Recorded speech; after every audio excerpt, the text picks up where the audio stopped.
Então, qual que é o truque de implantação? Achar que o implantador sabe coisas que você não sabe. Então, é aquele mistério da fé, né?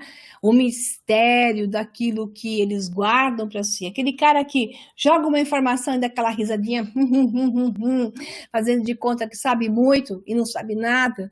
Ele está tentando dominar você, implantar o aceite, implantar na sua mente aquilo pouco que ele está te dando, que é só isso que ele sabe, né?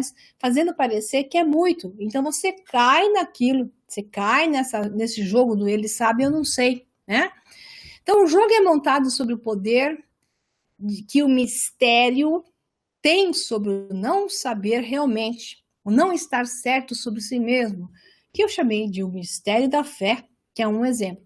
Então, volta para cá. Olha para Horus, né, e sua mãe Isis, aqui representado. Vê Jesus e Maria. Essa história de filho de Isis foi usado no Egito até as últimas dinastias, principalmente quando o faraó perdeu.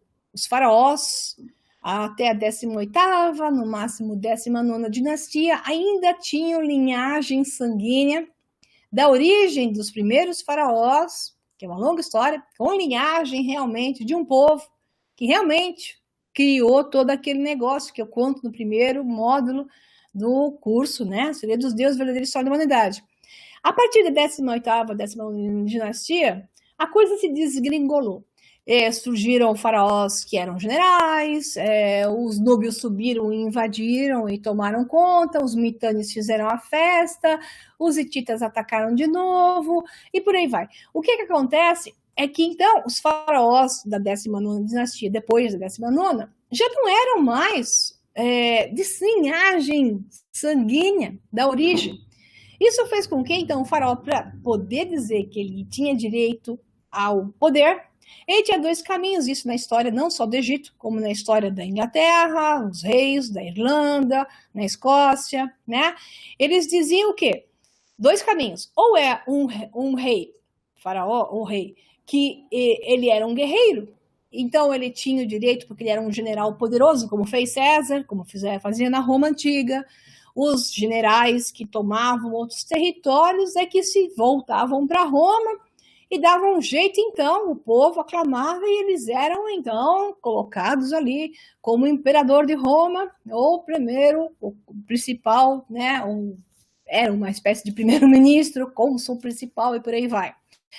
A mesma coisa se fez nesses povos que então se falava que o faraó, no caso, tinha que ser filho de Ísis. Então eles retratavam o faraó constantemente como filho de Ísis.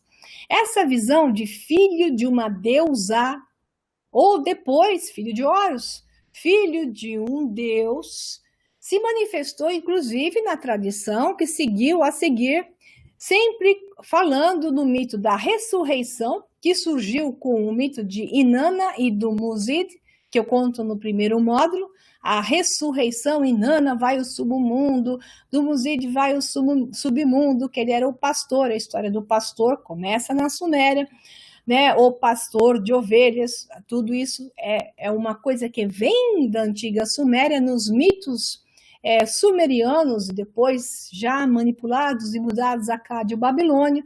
Então, essa repetição, a estrela, tinha que ter uma estrela, então a estrela veio, né?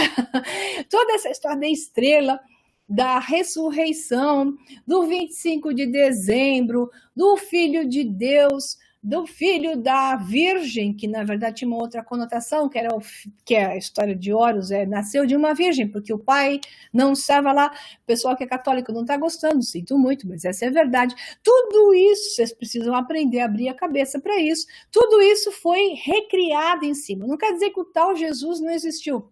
Talvez ele tenha existido, embora não haja uma prova histórica para isso. Né? Acontece que o mito se fez sobre outros mitos. Então, quem escreveu o mito, reescreveu em cima de dados outros que já existiam, e quem está pondo carinha feia aí no Facebook não sabe disso, nunca leu sobre isso e ficou preso a padrões que te mantêm preso em uma jaula, achando que essa é verdade e essa não é. tá? Então, essas histórias foram utilizadas sempre valendo um banco de dados para aceitar o novo, para aceitar este novo Deus, aceitar este novo ser, este novo profeta, este novo que se coloca, sempre como se fosse uma realeza, porque o ser humano busca alguém para adorar, busca alguém para se jogar de joelhos e busca aquele que o vai salvar e nunca salvou. E não vai salvar, porque o único que vai te salvar é você se tomar coragem para se salvar de si mesmo. Essa é a verdade, tá? Aqui tem um videozinho simpático aonde uma tal de Maria Pereda foi para o Egito e conta essa história que eu contei para vocês. Vou aumentar um pouquinho o som para vocês poderem ouvir. Espero que ouçam bem. Chamando a atenção aqui na parte de trás do templo de Ísis, uma Ísis desfigurada, infelizmente, pelos católicos. O pessoal costuma dizer cristãos, mas isso é um pequeno erro na história. Quem, na verdade, desfigurou os templos foram os católicos, né? E essa turma começou em Alexandria, lá pelo ano 300, 350 especificamente. E eles entraram nos templos e foram destruindo, desfigurando todos os deuses e reis, faraós e assim por diante. Nesse caso, Ísis chama atenção porque em todos os templos, principalmente ptolomaicos, se encontra sempre o faraó menino, mas nunca representado como um bebê, para não perder o seu poder, e sim como um menino, que já de uma certa altura, essa representação, adorno em seu cabelo, mostra que o faraó era um menino, mas na verdade a ideia aqui seria de um bebê apresentado como um homem, como um mocinho já mais adulto, mamando de Ísis, que seria sua mãe. Então a questão do filho de Ísis, como eles não tinham linhagem sanguínea mais, eles não eram descendentes dos faraós, do antigo e médio império, né? A forma como eles poderiam se manter no poder era dizer que eles eram filhos de alguma deusa, ou Ísis, ou Hathor, né? E assim por diante. Então, o muito interessante aqui é ver nos templos ptolomaicos a presença constante e insistência dessa imagem. Pessoal, dá uma olhada aqui, tem mais, mas eu vou parar por aqui, por causa do tempo. E quem está no YouTube, quem está na página, dá uma olhada no símbolo aqui, Ísis, a Hathor, né? Você tem aqui o símbolo de como se fosse um sistema, como se fossem braços para cima e o Sol ao centro, né? Dá uma olhada nisso aqui, mantenha essa imagem na sua cabeça para vocês entenderem o que vem daqui a pouquinho, né? Nós vamos trabalhar com muitas imagens, uma sequência de imagens que vai ser bem divertido vocês verem. Então, vamos lá. Já vai ter uma sequência de imagens que vai ser muito reveladora, tá? Então, fica firme. O poder sobre a ignorância, ou a ignorância lhes dá poder. Eles realmente precisam achar que eu tenho essa informação, diz Julia Shaw, para poder dar certo o domínio sobre as pessoas e a implantação da memória. Então, esse é o mecanismo usado pelos controladores de massa, religiões, falsos mestres espirituais, né, que dão uma de que sabem muito, botam um turbante, fala que está canalizando, e o pessoal cai a seus pés, fala um monte de blá blá logia e o pessoal acha o máximo. Por quê? As pessoas que acham o máximo são as que querem ser enganadas porque elas precisam e buscam algo para adorar. Então elas não conseguem diferenciar os que realmente têm qualidade e os que estão aí para enganar. A história conta, mostra isso, né? Tem um monte de exemplos no mundo, até os que levaram as pessoas a se suicidarem, falando que o fim do mundo estava acontecendo, que eles precisavam se matar, né? Então, as pessoas caem nessa porque, querem, 2, porque não tem banco de dados, e 3, porque de fato tem uma técnica para implantar a memória e fazer o domínio, né? Então, gurus políticos que se fazem passar por mestres da economia e no controle dos deputados e senadores, etc. Tudo isso entra, pessoal. Esse é o mesmo mecanismo utilizado por aqueles que seguem doutrinas radicais, atacando os que apresentam visões diferentes, parecendo ter o conhecimento do mundo, mas quando confrontados pelos que carregam uma bagagem mais completa quanto a dados válidos e não falsos, acabam se perdendo e geralmente partindo para o ataque pessoal, ou então partindo, indo embora, caindo, falando que não quer falar sobre isso, por aí vai. Então, na área da psicologia criminal, diz a Julia Shaw, entre o fato real e a mentira ficcional, existe uma membrana maleável. Note, entre o fato real e a mentira ficcional, existe uma membrana maleável composta por falsas memórias. Isto é o problema, onde a pessoa pode acabar se incriminando e não ser, ou até o contrário. Vamos lá. Imaginemos o que acontece no caso de testemunhas de crimes com memórias implantadas, ou até acusados com memórias implantadas. Só porque alguém diz algo, fica em dúvida quanto a uma cena de crime, interpretando o que viu, que é o que acontece, provado até pela neurociência, vários estudos mostrando que uma cena de crime, as testemunhas não batem. Podem bater em porcentagens, mas tem testemunhas que narram coisas que não tem nada a ver, né? As mesmas testemunhas, foram feitos estudos, isso está até em vários canais, tanto no YouTube como do Net, acho que é do NetGeo, né? Que mostra esses estudos, né? Como a mente engana a pessoa. E sob o ângulo que ela assistiu, ela narra outra coisa. Gente que participou da cena do crime não foi vista, e até gente que não participou da cena do crime fala que estava lá. Então, não quer dizer que a pessoa está mentindo, veja bem, e sim que tenha assumido falsas memórias, porque existe uma membrana muito lábil entre o fato real e a mentira ficcional. Então, as ideologias políticas, presta atenção, as ideologias políticas e religiosas fazem parte desse trabalho de implante de falsas memórias. Isso explica o porquê sempre falta consistência na hora de defender seus pontos de vista, portanto, para o ataque, ao invés de ocorrer uma discussão proativa ou ainda o uso de dados falsificados, que é o que a gente vê na política. Dados falsos o tempo todo, descarados, quando se encontram os dados verdadeiros com uma certa facilidade. Então, a estratégia da delapidação do opositor feita pelo religioso ortodoxo, o radical político, seja lá em qual área, se baseia nisso. Então, dados falsos e inversão de dados verdadeiros são usados comumente, e se o opositor não estiver munido de dados verdadeiros, poderá ser enlaçado. Para que isso seja efetivo, utiliza-se novamente a culpa, o quanto foram vítimas de opressores e o quanto foram torturados, etc. Não? Portanto, temos duas alavancas importantes para a inserção de memórias falsas: culpa e vitimização. Procure na história por esses padrões juntos e encontre as falsas memórias inseridas na humanidade. Observação é importante. Para a boa compreensão da manipulação dos dados e inserção de dados corrompidos, como eu fiz no webinário da turma anterior, onde eu falei da manipulação da mente de outra forma, da verdadeira história da humanidade, vejam Yuri Bezmenov e a teoria da subversão, como hoje o que você está vendo está sendo aplicado. Aí eu coloquei o Moisés na história das 7 pragas no Egito, né? Esse personagem também mitologicamente adaptado, que talvez tenha existido de uma outra forma, mas mitologicamente adaptado, cuja história das 7 pragas pode ser evidenciada com as possibilidades de catástrofes que ocorreram na Terra, né?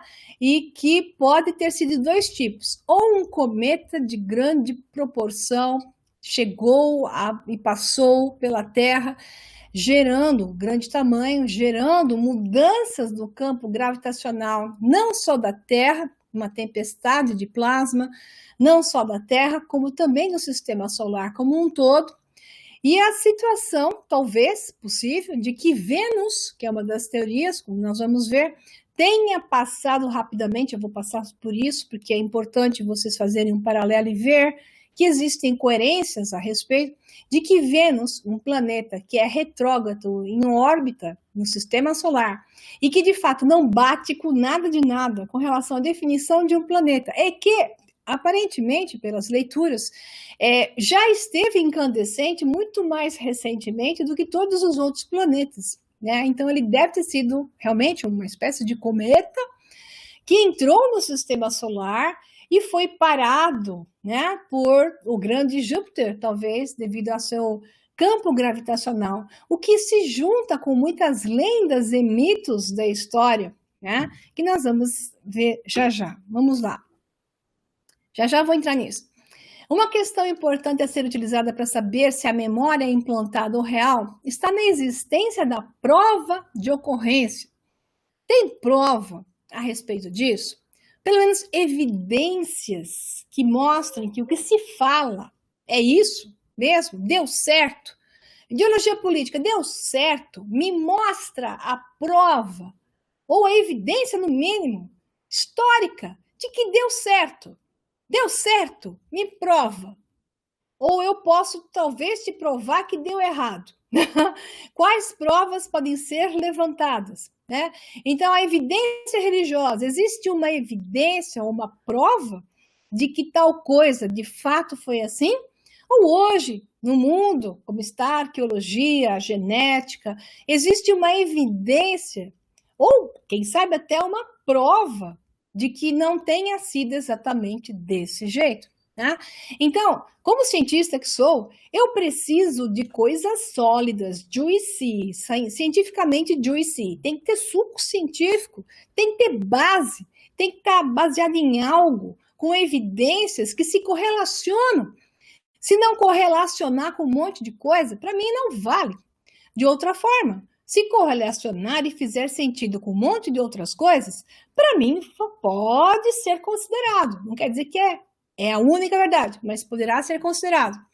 Então, existe alguma prova quando isso realmente acontecido? Se sim, com a validade e confiabilidade da prova. Não é só a prova em si, ou a evidência, qual é a possibilidade de eu validar a prova com alto nível de confiabilidade. Isso tudo tem que estar lá junto. Então, no caso de religiões, a maior parte do que se afirma é aceito apenas em matéria de fé.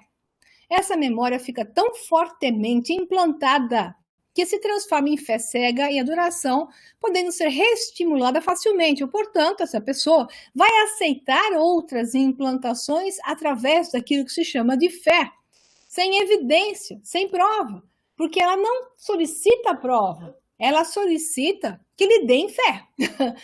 Então, alguém chega e diz, é assim, e mostra o mesmo perfil de adoração de um mestre, de um líder, que diz que vai te salvar, e a pessoa cai, porque esse é o padrão dela. Ela aceitou o primeiro, implantou o primeiro, vai seguir o sistema de implantação de outros assim.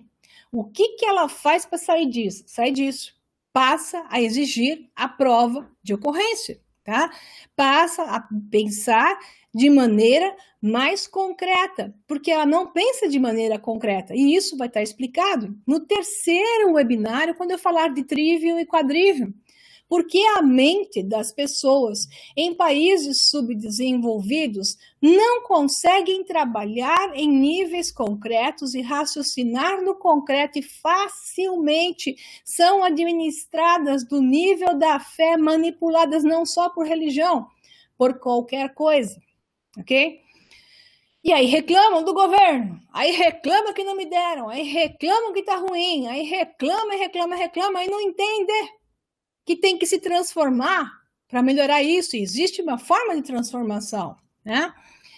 Então, o crente até chega a validar essas memórias, criando ainda mais memórias, o que inclui alucinações e similares.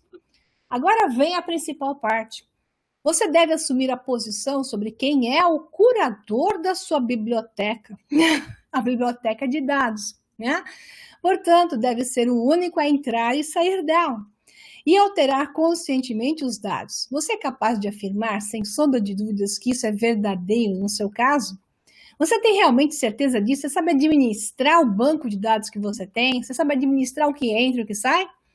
Com esse conhecimento, nos damos conta de que a memória da humanidade é apenas uma ilusão. O que te contaram é mais mentira do que verdade. Como é que você vai mudar isso? É isso que eu explico e dou bases sólidas no curso como um todo.